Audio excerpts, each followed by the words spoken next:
Notre deuxième objectif, c'est de faire le nid de la lecture. Qu'est-ce que j'entends par là? Je vous ai dit, mon métier n'est pas d'en faire des lecteurs, ça c'est sans doute le vôtre. Mon métier, c'est de les mettre en appétit de lecture. Et toute la différence, et Dieu sait si c'est un enjeu fort, c'est là.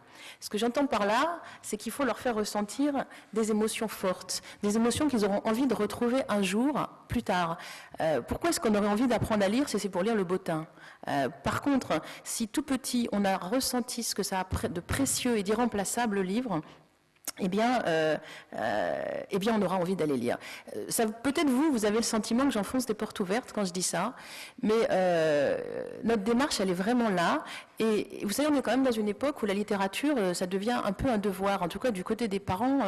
Quand on était plus jeune, les ados lisaient sous la couverture avec la lampe de poche, et puis quelque part, on disait « arrête de lire, va jouer dehors ». Ou on avait ce sentiment un petit peu diffus qu'on allait découvrir dans les livres les mystères de la vie, que c'était là qu'on allait apprendre des choses, en tout cas grandir justement.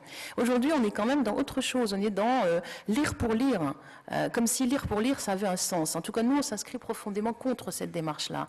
Ce qui compte, c'est pas lire, c'est simplement ressentir cette chose précieuse et irremplaçable. Donc, cela implique pour nous de produire des histoires pour les tout petits très tôt qui vont leur faire ressentir ce que ça a de précieux et d'irremplaçable. Et puis, faire le nid de la lecture, pour ce qui nous concerne aussi, vous allez voir que ça irrigue tout notre travail, c'est aussi soigner le temps de la relation. Parce qu'au fond, à l'âge où on ne lit pas encore, à l'âge où on nous lit des histoires, ce qui est important, c'est de faire la place à ce moment spécifique de relation triangulaire entre l'adulte qui lit, l'enfant et l'histoire elle-même.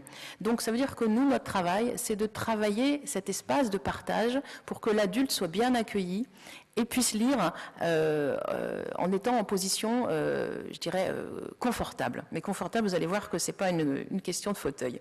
Cet espace de partage, pour les éveiller durablement au plaisir de lire, les enfants, ça se fabrique et ça se travaille. Parce que si le moment de relation n'existe pas, à cet âge-là, à ce moment-là, on passe à côté.